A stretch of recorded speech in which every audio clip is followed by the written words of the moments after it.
दीपावली की तैयारियां सब तरफ ज़ोरों शोरों पे चल रही हैं। सारे देश में देख रहे हैं, अयोध्या में तो और विशेष रूप से देखा जा रहा है। टीवी में सब दिखा रहे हैं, आप लोग भी देख रहे होंगे। सबके अंदर उत्साह है, उमंग है।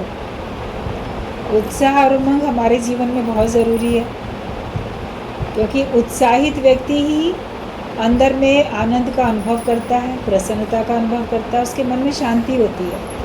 अगर आपके मन में शांति नहीं है तो आपके अंदर समझो उत्साह भी नहीं है। अशांत व्यक्ति उत्साहित कभी हो सकता है क्या? प्रसन्नचित शांतचित व्यक्ति ही उत्साहित नज़र आएगा। तो मन अगर आपका अशांत है तो आपका उत्साह खत्म है, या आपका उत्साह अगर ख़त्म हो गया तो आपके मन की शांति चली जाती है। सब बातें एक दूसरे से जुड़ी हुई हैं। सत्संग का नियम हमारे अंदर में नई ऊर्जा भर देता है। तन मन में शक्ति भर लो आत्म विचार से। आत्मा का विचार करने से ही, सत्संग में आने का ख्याल करने से ही हमारे तन मन में सब में शक्ति, उत्साह, उमंग आ जाता है। घर में तो यूं ही बैठे हो, घर में तो ऐसे ही काम कर रहे हो, लेकिन सत्संग में जाना है ये सोचते ही आपके अंदर में जल्दी जल्दी फुर्ती, काम निपटाने की, अच्छे से अपने को तैयार करने की, और घर से बाहर आप आ गए। तो समय भी आपका कैसे अच्छा सफल भी होता है।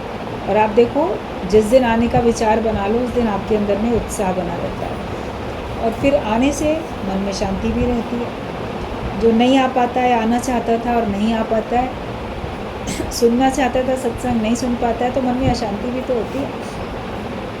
और जब अशांत मन है, उत्साह नहीं है, तो फिर आपके अंदर की शक्ति भी खत्म होती है। आपकी हिम्मत भी जवाब देने लगती है। आपके अंदर नेगेटिव थॉट्स आ जाते हैं कि शायद मैं नहीं कर पाऊँगा। अशांत व्यक्ति और निरुत्साहित व्यक्ति कभी भी शक्तिशाली अपने को महसूस नहीं करेगा। उसको लगता है मेरे पास कुछ है ही नहीं है, ना कोई उमंग है, ना कोई तरंग है, मेरी ज़िंदगी है क्या एक कटी पतंग है, यही गाना गाएगा वो। तो उसको कुछ कार्य करने की शक्ति नहीं रहेगी,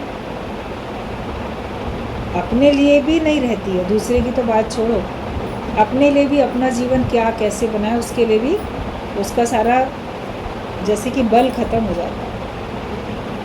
तो अपने अंदर में हिम्मत भी रखो। कहते हिम्मत मर्दा तो मदद खुदा। अगर हिम्मत रखेंगे तो भगवान मददगार है, और बेहिम्मत बंदा तो बेजार खुदा। अगर हम बेहिम्मत हो जाते हैं, अपनी हिम्मत ही हार देते हैं, तो भगवान भी क्या करेगा। कोई अपने अंदर से हिम्मत ना रखे काम करने की, दूसरे लोग उसको कितना पुश करते रहे, अरे करो करो, तुम कर पाओगे, तुम कर पाओगे, लेकिन अपने अंदर ज़रा सा भी रखते हो तो फिर काम बनता है। लोगों के कहने से भी किसी के अंदर में हिम्मत नहीं आती है। कभी किसी को ड्राइविंग के लिए बोलो, या किसी और काम के लिए, स्विमिंग के लिए, या कोई और चीज़ सीखने के लिए बोलो, अगर उसके अपने अंदर में हिम्मत नहीं है तो वो कर नहीं पाएगा। सब लोग तो उसको कहते हैं, देखो हम खड़े हैं चारों तरफ, तुम्हें डूबने नहीं देंगे, तुम तैरो, या हम हैं तुम्हारे साथ, तुम्हें नुकसान नहीं होने देंगे, तुम चलाओ। साइकिल हो, चाहे स्कूटर हो, चाहे कार हो, या कोई भी चीज़ हो, तो लेकिन उसके लिए अपनी अंदर की हिम्मत भी तो चाहिए। कोई भी कार्य करने के लिए, ऊंचे से ऊंचा, बड़े से बड़ा, कठिन से कठिन कार्य करने के लिए भी हमको पहले अपने अंदर के हिम्मत की ज़रूरत पड़ती है। और परमात्मा की प्राप्ति के लिए भी पहले आपको अपने अंदर में जोश रखना पड़ता है। अगर पहले ही सोच लो इतनी बड़ी माया, इतना बड़ा जगत, कैसे मैं इससे पार लगूंगा, इस माया से कैसे छूटूंगा, बहुत बंधन है, बहुत परीक्षाएं हैं, शायद मैं पास नहीं हो पाऊंगा, शायद ये बंधन काट नहीं पाऊंगा। आप ही बेहिम्मत हो जाओगे तो कोई कितना आपको हिम्मत देगा। तो अपनी हिम्मत होती है तो हम आगे बढ़ते हैं। एक बार एक दृष्टांत था कि एक राजा था, उसकी पड़ोस के दूसरे राजा से युद्ध चल रहा था, तो उसकी सेना युद्ध में थी, और कभी पहले राजा आगे आगे नहीं जाते थे, उनके सैनिक, उनके मंत्री और सब लोग जाते थे, और बाद में राजा ज़रूरत होती थी तो जाते थे स्वयं लड़ने के लिए। कभी कभी वो अपने बाकी लोगों को भी भेजते थे। तो राजा जैसे बाकी लोगों को भेजा हुआ था, तो उसको ये न्यूज़ मिल रही थी कि उनकी सेना हार रही है। या किसी एक जगह पे मान लो राजा भी है और किसी दूसरी जगह से उसकी सेना है, एक समय में एक ही जगह पे वो देख सकता है, चारों तरफ नहीं देख सकता है। तो राजा जैसे महल में बैठा था और उसको खबर मिल रही थी कि उसकी सेना हार रही है, तो बड़ा उदास होकर बैठा। रानी आई, रानी ने कहा राजा क्या बात है, आप इतने उदास में दिख रहे हैं। तो कहने लगा बहुत बुरी खबर मिली है अभी अभी कि हमारी सेना युद्ध हार रही है। रानी ने कहा अच्छा, आपको इतनी बुरी खबर मिली है, लेकिन मुझे आज इससे भी बुरी खबर मिली है। बोले इससे बुरी खबर क्या हो सकती है, हमारी सेना हार रही है, इससे भी बुरा समाचार आपको क्या मिल गया रानी। तो रानी ने कहा कि मुझे तो ये समाचार मिल रहा है कि मेरा राजा हिम्मत हार रहा है। सेना हार रही है वो अलग बात है, लेकिन राजा को तो हिम्मत नहीं हारनी चाहिए। अभी हिम्मत रख के आप जाओ युद्ध भूमि में, सैनिकों के अंदर भी हिम्मत भरो और युद्ध करो। अभी तो आप हो, आपके साथ अभी और भी बहुत सारी सेना है, तो हिम्मत तुम हार रहे हो, तो ये तो सबसे बुरी खबर है कि राजा हिम्मत हार जाए। राजा को भी अपनी गलती का एहसास हुआ, जोश आ गया उसको। किसी किसी के शब्द ऐसे होते हैं जो उसके अंदर में जोश भर देते हैं। जोश आया उसको, हिम्मत आई, क्योंकि उसको तो जाना ही था फिर युद्ध में। गया, हिम्मत से युद्ध किया तो देखा उनकी जीत भी हो गई। अगर कोई हिम्मत के साथ युद्ध करते करते हार भी जाता है तो भी वीर गति को प्राप्त हुआ बोला जाता है। कहते तेरी हार भी नहीं है तेरी हार, उदासी मन काहे वो करे। हार इसलिए हार नहीं है कि आपने अपनी हिम्मत नहीं हारी, आपने मुकाबला किया। बाकी कौन पक्ष जीतेगा कौन पक्ष हारेगा ये विधि का विधान है, मगर कौन हिम्मत हारता है कौन हिम्मत बनाए रखता है ये मनुष्य का पुरुषार्थ है। पुरुषार्थ तेरा देव है, पुरुषार्थी बन के चलो। तो केवल किसी राजा का दूसरे राजा से युद्ध नहीं होता, हर व्यक्ति के अंदर एक संग्राम है, हर एक के अंदर एक युद्ध चलता है। कभी किसी से, कभी किसी से, कभी स्वयं से, अपने विचारों से और अपने विकारों से, अपने अज्ञान से अपना स्वयं का भी युद्ध चलता है। कभी बाहर से माया होती है, लोकारीत है, माया है, बंधन है, उनसे युद्ध चलता है। कैसा भी युद्ध हो, अपनी हिम्मत रख के हम सच्चाई के रास्ते पे अगर चलते हैं तो हमारी अवश्य विजय होती है। लेकिन इस ज्ञान के राह में चलते चलते अगर आप इस जन्म में प्राप्त ना भी कर सके अपने लक्ष्य को, तो भी आपकी हार जो है वो हार नहीं कही जाती, क्योंकि आपकी दुर्गति नहीं होती। जहाँ तक कार्य कर लिया उसके आगे से भगवान अवसर दे देते हैं। लेकिन सुस्त और आलसी बन के नहीं कार्य करोगे तब थोड़ी नहीं अवसर मिलेगा। रस पड़े हो माया के और बोलो कि नहीं इस जन्म में नहीं कर पाए अगले जन्म में करेंगे, तो इस जन्म में माया में मन है तो अगले जन्म में इससे ज़्यादा माया मिलेगी। इस जन्म में भगवान में मन है, ज्ञान में मन है, तो अगले जन्म में और ज्ञान को और भगवान को पाने का अवसर मिलेगा। सच्चे जिज्ञासु बनो, सच्चे योग लगाने वाले बनो। योग युक्त मैं हो जाऊं, इसके लिए दृढ़ संकल्प करने वाले बनो। बाकी ईश्वर की ओर से पता नहीं आयु किसकी कितनी है, उसके द्वारा भगवान को इस जन्म में जितना कार्य लेना है वो लेगा। कुछ छूट जाएगा अगर तो आगे पूरा होगा, अगर अपनी ओर से हमें पुरुषार्थ करते जाना है।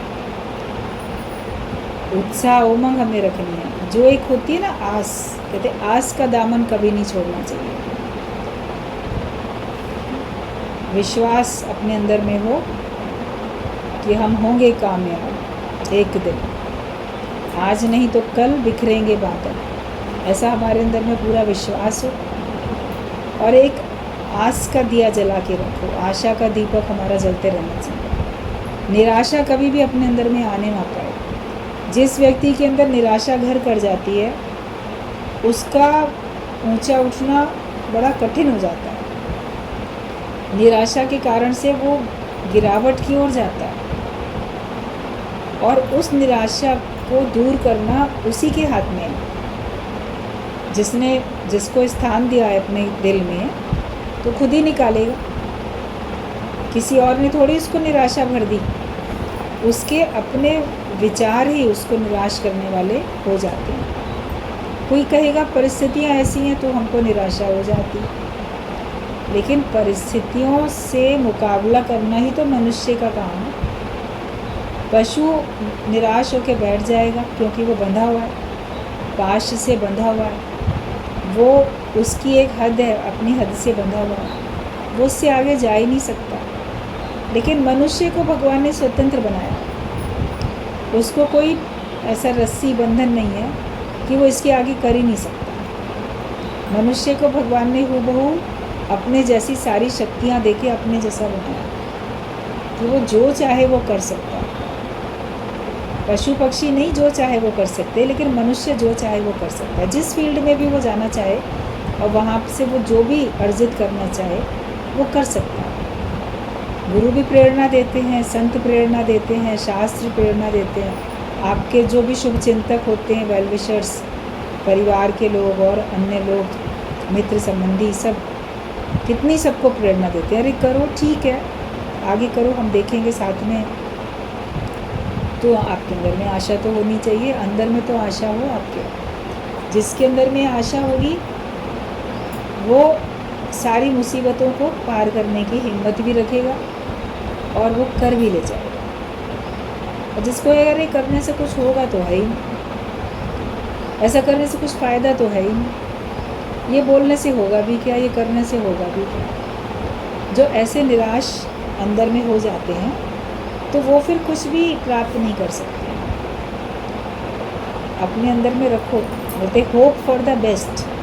ये होप जो है ना, आशावादी बन के रहना, ये बहुत ज़रूरी है।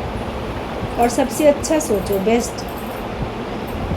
ज्ञान से ये बात भी है कि be prepare for the worst. एकदम वर्स्ट से वर्स्ट, ख़राब से ख़राब कंडीशन के लिए भी तैयार हो, मानसिक तौर पे तैयार हो। बुरे से बुरा भी हो सकता है, लेकिन इसका ये मतलब नहीं है कि हम बुरा ही सोचते जाएं, डरते जाएं, बुरा होएगा, बुरा होगा।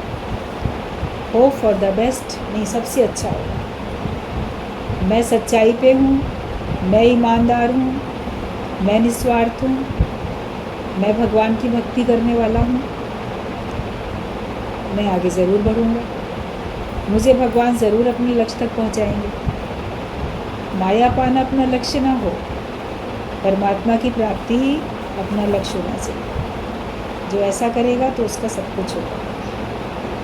दीपावली में गुरु जी का कहना होता था कि हर प्रकार से अपने आप को अज्ञानता के अंधेरे से बचाओ।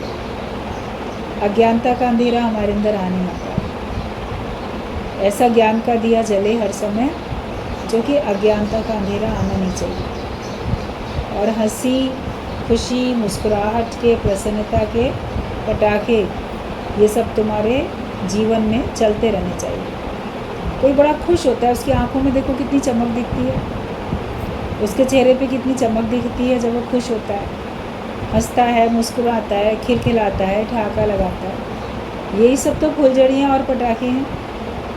बाहर के तो आप मनाते हो, करोगे ज़रूर, जैसा जितना भी जिसका दिल करेगा। खुशी मनाने का वो एक तरीका है, वो तरीका है, वो मनाते हैं सब लोग। दिए जलाने का, लाइटिंग करने का, खुशी जाहिर करने का एक तरीका है, वो करते हैं, वो भी बड़ा अच्छा लगता है। रोज़ रोज़ थोड़ी होता है ये सब ओकेज़न, कभी कभी होता है, तो वो भी अच्छा लगता है। इससे कितनी उत्साह उमंग रहती है हर एक के अंदर। लेकिन जो द्वैत अपने अंदर पड़ा है, अज्ञान अपने अंदर है, दूजा भाव, इसके कारण से हम दुखी हैं। और अदर इज़ हेल बोला गया, दूसरा देखना ही नरक है, नरक का कारण। अभी हम बोलेंगे नरक से बचने के उपाय करें, नरका 14 है, इसमें नरक से बचने के उपाय किए जाते हैं, ऐसा करने से नरक से बच जाते हैं। बड़ी बड़ी कहानियाँ होती हैं, सब समझाने के लिए, सिखाने के लिए, आपको ऊंचा उठाने के लिए। लेकिन गुरु ने ब्रह्म ज्ञान देके हमको वास्तव में अज्ञानता के, देहाध्यास के, द्वैत के, भाव के, इन सब से ऊंचा उठा के इसके नरक से तो छुड़ा लिया, वरना सब नरक में ही तो पड़े थे। कौन सा स्वर्ग में था कोई? जिसको स्वर्ग समझते भी थे तो वो भी जो स्वर्ग था वास्तव में स्वर्ग नहीं था, क्योंकि उसमें भी भेदभाव था। भेदभाव जहाँ पर है तो वहाँ पे कहीं ना कहीं पे कष्ट, कहीं ना कहीं संघर्ष। एक तरफ के विचार एक से होते हैं तो देखो एक सिरे से सब लोग आगे बढ़ते, उन्नति होती है। जहाँ भेदभाव आया, तुम्हारा ख्याल ये, मेरा ख्याल ये, अलग अलग ख्याल आ जाते हैं, तो उसमें आप देखो कि लड़ाई झगड़े हो जाते हैं, विचारों में मतभेद हो जाते हैं। तो विचारों के मतभेद से भी तो अपने को बचाना है। जो दुख में पड़ा है तो कहते हैं जैसे नरक में पड़ा है, मैं तो नरक भोग रहा हूँ। जो स्वर्ग में है, बाहर का स्वर्ग किसी ने नहीं देखा, लेकिन जो सुखी है उसके लिए वो खुद भी सोचता है और उसके लिए बाकी लोग सोचते हैं। ये तो बिल्कुल स्वर्ग में बैठा है, इसको तो स्वर्ग जैसे सुख भगवान ने दे रखे हैं। ज्ञान में आने के बाद, सत्संग में आने के बाद कोई कहेगा ही नहीं कि मैं दुखी हूँ। सब दुख दूर हुए जब तेरा नाम लिया, तो नरक से छूट गए ना। अंदर में अगर परेशानी है, उलझन है, कष्ट है, दुख है, तो आप नरक में हो। और इससे गुरु बचा लेते हैं अपना ज्ञान देकर। बिना ज्ञान के आप नरक से बच नहीं सकते, और आवागमन के चक्कर से गुरु बचा लेता है ब्रह्म ज्ञान देके। अगर आप ब्रह्म ज्ञान अपने जीवन में उतार लेते हो तो आपका आना जाना खत्म, दोबारा नहीं आते इस दुनिया में। तो दोबारा अगर आते तो कोई ना कोई तो जन्म लेते 84 लाख योनियों में से, किसी ना किसी माता के गर्भ में तो जाना ही पड़ता ना। तो गर्भवास नरकवास बोला जाता है। तो गुरु ने हमें छुड़ा लिया नरक से, जन्म मरण के चक्कर से छुड़ा लिया, नरकवास से बचा लिया। बिना ज्ञान के आप देखो, जो भी आपके त्यौहार थे, जो भी रीति रिवाज थे, उनमें से जो भी आप चाहते थे, जो भी उपलब्धि आप प्राप्त करना चाहते थे, तो बिना ज्ञान के, ब्रह्म ज्ञान के बिना वो पूरी तरह से संभव नहीं थी। आप थोड़े समय के लिए नरक से बच सकते थे, थोड़े समय के लिए स्वर्ग का सुख भोग सकते थे, लेकिन फिर तो मृत्यु लोक में, पृथ्वी लोक पे आना ही पड़ता, और गर्भवास नरकवास करते हुए ही आना पड़ता। हमेशा हमेशा के लिए कौन छुड़ा पाता है? केवल ब्रह्म ज्ञान वो छुड़ा सकता है सदा सदा के लिए। ऐसी करी गुरुदेव दया, मेरा मोह का बंधन तोड़ दिया। ये सब ब्रह्म ज्ञानी की कृपा है। रोज़ रोज़ याद रखो, ईश्वर की महान कृपा हम सबके ऊपर कि मनुष्य जन्म मिला, शुरू से ही अच्छी बुद्धि भी मिली है, अच्छे संस्कार मिले, अच्छा परिवार मिला, अच्छा अवसर मिला हर एक को, और सबसे सुंदर अवसर ब्रह्म ज्ञान सुनने का अवसर मिला। हमें सच्चे सतगुरु से भेंट करने का अवसर मिल गया। हमारी मुलाकात सच्चे सतगुरु से भगवान ने करा दी, जो बिना किसी भेदभाव के, बिना किसी स्वार्थ के हमारा जीवन ऊंचा उठाने में प्रयत्न करते रहते हैं, सच्चा ज्ञान हमको देते रहते हैं, सच की राह दिखाते हैं, हमको सारे बंधनों से छुड़ाते हैं। सत्संग का नियम बंधन से छुड़ाता है। आज जिसने भी अपने ऊपर सत्संग का नियम रखा है, तो घरों में तो सबके बहुत काम है, ऐसी बात थोड़ी है कि काम नहीं है, लेकिन जो नियम रख लेते हैं वो कहते हैं कि जितना अपने शरीर में एनर्जी है उतना ही तो कर पाएंगे, और जितना अपने पास टाइम है उतना ही कर पाएंगे। तो वो करते भी हैं काम, लेकिन सत्संग को प्राथमिकता देते हैं। बहुत सारी ऐसी नौकरी हैं, जॉब हैं, जिनमें 7 दिन जाना पड़ता है, संडे की भी छुट्टी नहीं होती है। जैसे हॉस्पिटल है, उसमें डॉक्टर, नर्स, इमरजेंसी में भी दीपावली वाले दिन भी हॉस्पिटल तो खुले ही होंगे। पुलिस डिपार्टमेंट है, सेना है, बहुत सारे ऐसे डिपार्टमेंट्स होते हैं, सरकारी नौकरी भी और प्राइवेट नौकरी भी, जिसमें आपको होली, दिवाली, दशहरा, रक्षाबंधन, करवा चौथ, ये वो जितने भी आपके त्यौहार हैं, जिनमें सब में आप लोग सत्संग छोड़ के छुट्टी मना के घर में बैठ जाते हो, उन सब में जाना पड़ता है उन दिनों में भी। और वो नौकरी केवल पुरुष नहीं करते, वो नौकरी में महिलाएं भी होती हैं। तो कैसे जाती हैं? काम करके भी तो जाती हैं। एक सांसारिक नौकरी के लिए जिसमें कि पैसा मिलेगा। इस वजह से व्यक्ति अपना हिसाब किताब कितना सुंदर बना लेता है कि वो त्यौहार भी मना लेता है, उसके परिवार वाले भी खुश, वो भी खुश, और वो सब बैलेंस कर लेता है। घर की साफ़ सफाइयाँ भी, दीपावली का पूजन भी, ये भी वो भी। और जो उनके साथ के लोग होते हैं वो सहयोग भी कर देते हैं। ठीक है, अब इस समय इनको छुट्टी दे दो, अगली बार उनको छुट्टी दे देंगे, अभी इसकी ज़रूरत है, ये जो अपनी स्वेच्छा से आना चाहता है उसको दे दो। उनका डिपार्टमेंट भी सहयोग करता है। लेकिन कभी इमरजेंसी होती है तो छुट्टी नहीं दी जाती है, उनको जाना ही पड़ता है, चाहे कितना भी बड़ा घर में त्यौहार हो। कुछ ऐसे डिपार्टमेंट्स होते हैं जहाँ पे जाना पड़ता है, आप लोग को सबको पता है। तो एक माया के लिए अगर हम सब कुछ छोड़ सकते हैं तो क्या भगवान के लिए नहीं छोड़ सकते? ज्ञान के लिए नहीं छोड़ सकते? हम सत्संग का नियम तो बनाएं। अभी सुना आप लोगों ने, आप हिम्मत रखोगे, आप चाहोगे तो भगवान मददगार होंगे। आप अगर सत्संग का नियम बनाते हो तो भगवान मददगार होते हैं। आपके परिवार वाले जो हैं उनके घट में क्या भगवान नहीं विराजमान है? भगवान तो कण कण में है, सब में है, उनके अंदर भी। वो खुद बोलेंगे ठीक है 1 घंटे की तो बात है, 2 घंटे की आप जाओ, हम देख रहे हैं। और थोड़ा अपने को छुड़ाना भी सीखो। आज तुम दुनिया में नहीं रहोगे तो वो लोग क्या नहीं मनाएंगे त्यौहार? वो लोग अकेले काम नहीं करेंगे, जो हैं घर में वो करेंगे। और नहीं है तो ऐसी बात नहीं है कि अगर आपने अपने घर को बिल्कुल जैसे कर रहे थे वैसा आपने अगर नहीं किया, साफ़ सुथरा सुंदर सजावट, तो आपके घर में कुछ अपशगुन हो जाएगा या आपके घर में लक्ष्मी नहीं आएंगी, ऐसा भी नहीं है।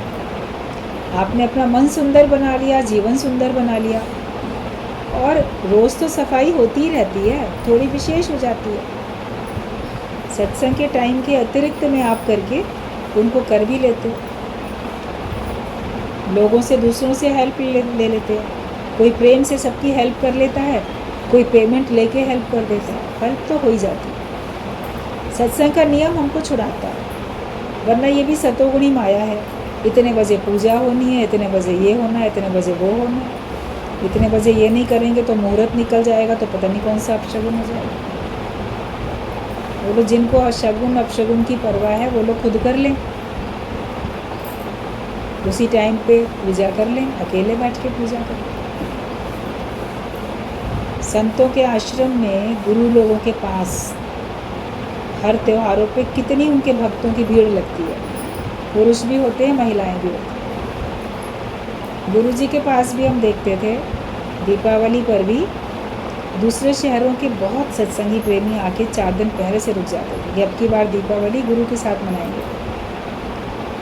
तो उनके घर वाले उनको सहयोग करते थे, क्योंकि पहले उनके मन ने इस बात को ठान लिया। घर वाले सहयोग करते थे कि चलो एक बार हम नया साल गुरु के साथ मना के देखें, नए साल पे 4 दिन के लिए वहीं रह जाएं, कभी एक बार होली पे रुक के देखें, कभी दीपावली पे रुक के देखें, कभी जो मेन त्यौहार होते थे वो सारे त्यौहार तो अपने घर में अपने रिश्तेदारों के साथ, परिवार के साथ आजीवन मनाते ही चले आए थे, आगे भी मनाते ही रहोगे। लेकिन गुरु के साथ अगर हमको ये सेलिब्रेट करने का अवसर मिलता है तो हम क्यों ना उसको लें। तो माया तो बहुत मिल जाएगी, गुरु ऐसा कहाँ हर बार मिले, हर बार ऐसा गुरु थोड़ी मिलता है। माया तो हमेशा मिलती है, हर रूप में माया आपको हमेशा मिलेगी जब तक आपका जीवन है। तो नियम अपना पक्का बना के चलो। जो नियम पे पक्का रहता है वो सत्य में स्थित हो जाता है। जिसके अंदर में नियम नहीं है तो वो सत्य में स्थित भी नहीं है। उसका नियम पूरा पक्का होना चाहिए। ज्ञान समझो, प्रेम में रहो, बहुत अच्छी भावना में रहो, लेकिन अंधविश्वास, किसी रूढ़िवादिता में, आशंका में बंधो नहीं, अज्ञानता में बंधो नहीं, फ्री होके बैठो। 1.6 वो पढ़ेंगे कि तुमको शुक्र पता नहीं है, फिक्र मालूम थी, अब शुक्र का पता चल गया है। जो तुम्हारे पास है उसे नोट करो, सबकी अच्छाई नोट करो और बुराई वाला पेज फाड़ दो।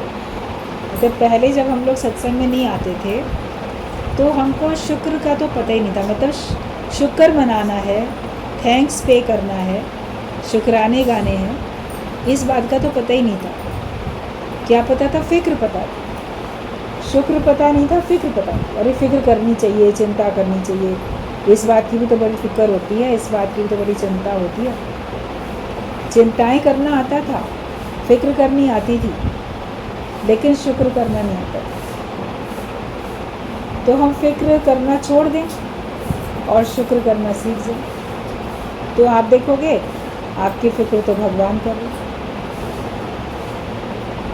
कहा जाता है कि फ़िक्र करेंगे बावरे, जो बावरे हैं ना, अज्ञानी लोग, वो करेंगे फ़िक्र। अब तुम तो अज्ञानी नहीं रह गए, जो लोग सत्संग में आए, जिन्होंने सत्संग सुनना शुरू कर दिया, चाहे थोड़े समय से भी सुन रहे हो, तो सोचो कि अब मैं तो ज्ञानी हूँ, ज्ञान सुन लिया तो मैं ज्ञानी हो चुका हूँ, तो अब मैं अज्ञानी नहीं हूँ, तो मैं क्यों फ़िक्र करूँ? तो फ़िक्र करेंगे बावरे और ज़िक्र करेंगे साधु। जो साधु लोग हैं, जो मन को साधते हैं, साधना करने के लिए बैठे हैं, सिद्धि प्राप्त करने के लिए साधना करते हैं, तो जो भी साध संगत है, जो भगवान के भक्त हैं, वो क्या करेंगे? वो भगवान का जिक्र करेंगे। वो भगवान का जिक्र करने में जगत को भूल जाते हैं, अपना देह भाव भी भूल जाते हैं, तो उनको जगत की किसी प्रकार की फ़िक्र नहीं रहती।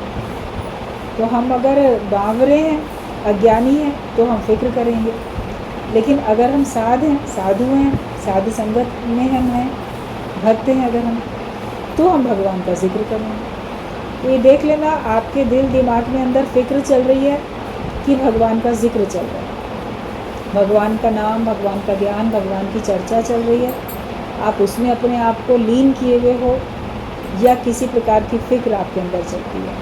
अगर कोई प्रकार की चिंता, कोई फ़िक्र आपके अंदर है, तो आप ज्ञानी अभी नहीं बने हो, आप अभी माया में बावरे बने घूम रहे हो। क्योंकि माया को सच मान रहे हो, तो माया ने तुझको बावरे को ऐसा दीवाना कर दिया, तभी फ़िक्र हो रही है। तो फ़िक्र करेंगे बावरे और ज़िक्र करेंगे साध।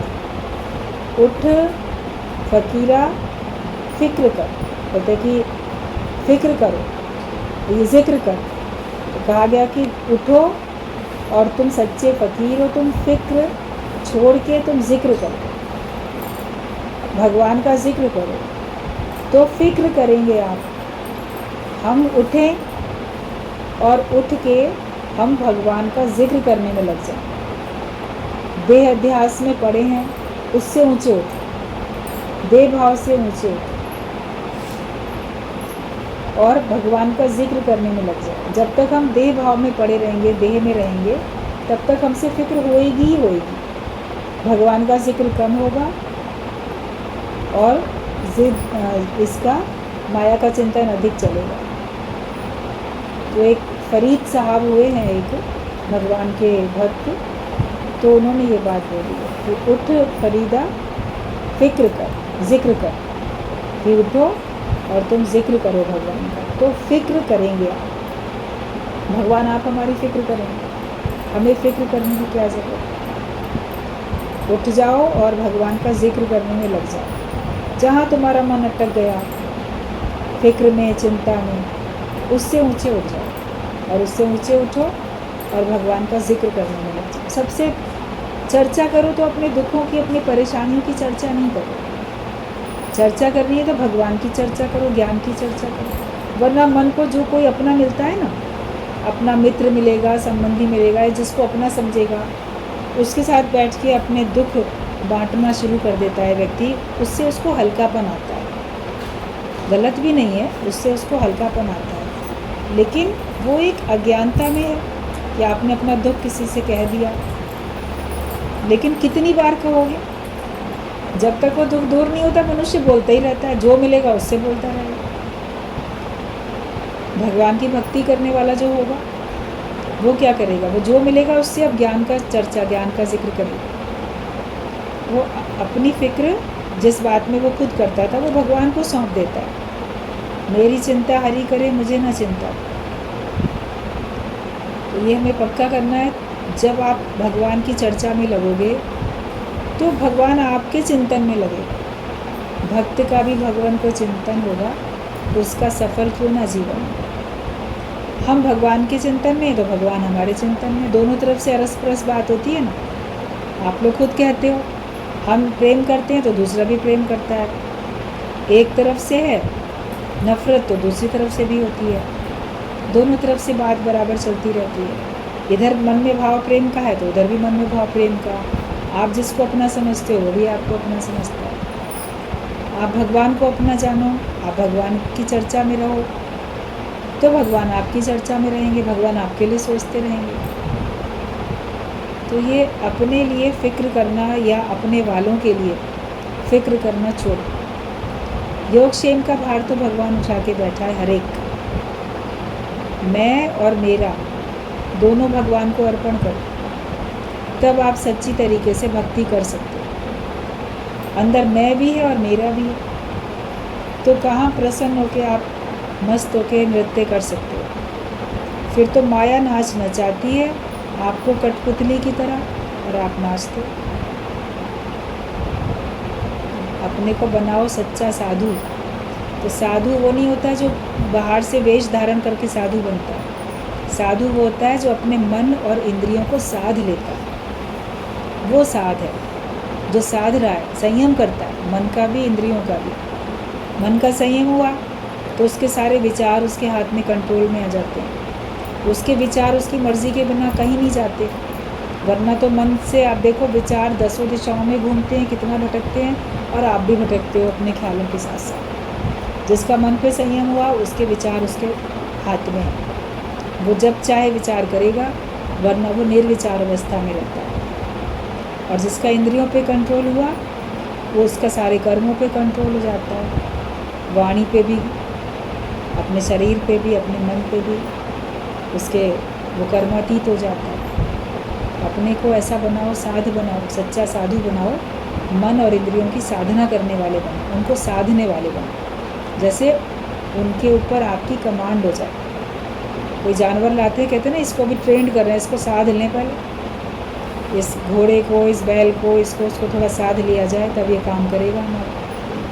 तो ये मन और इंद्रियों को, शरीर को, बुद्धि को, सबको साध लो कर, तो तुम साधु साधु।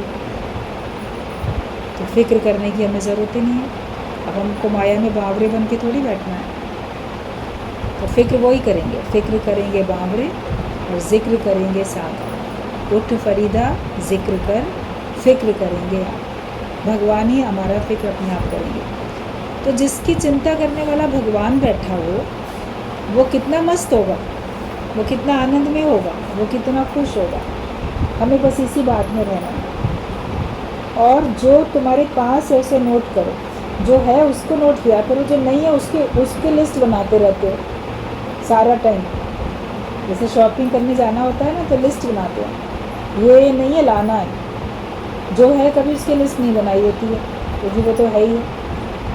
तो आदत पड़ गई है, जो हमारे पास है उसको कभी याद नहीं करते, जो नहीं है उसकी लिस्ट बनाते रहते हैं, अब ये भी मिलना चाहिए, ये भी मिलना चाहिए, ये भी मिलना चाहिए। आज से उल्टा काम जो पहले करते थे उससे विपरीत करो। चिंताएं नहीं करो, चिंताएं सारी छोड़ दो भगवान के ऊपर, भगवान की चर्चा में लगो, और जो है उसको नोट करो तो दिल बढ़ जाएगा। अरे मेरे पास इतना सब है, मेरे पास ये भी है, मेरे पास वो भी है, कितने लोगों के पास तो ये भी नहीं है। आपकी खुशी बढ़ जाएगी जो आपके पास है, अगर आप उसको नोट करोगे।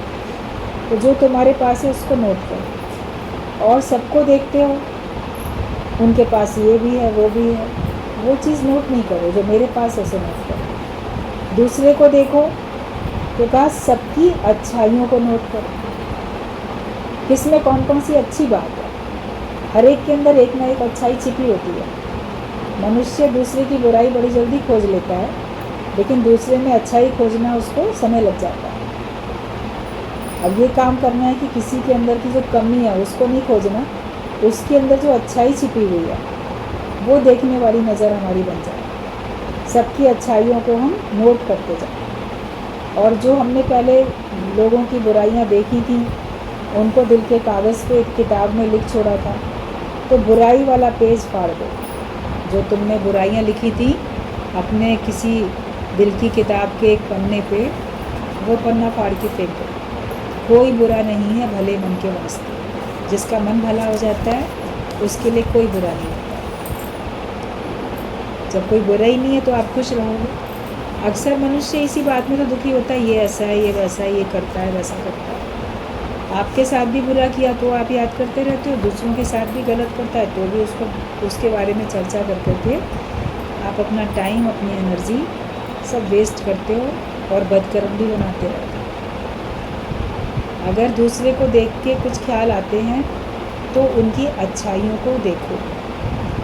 उनमें कोई तो क्वालिटी है जिससे वो अपनी लाइफ में सक्सेस पा रहे हैं, सफलता प्राप्त कर रहे हैं। तो उस क्वालिटी को आप भी अपना लो। आप भी अपने लक्ष्य को प्राप्त करने के लिए उसको अपना लो।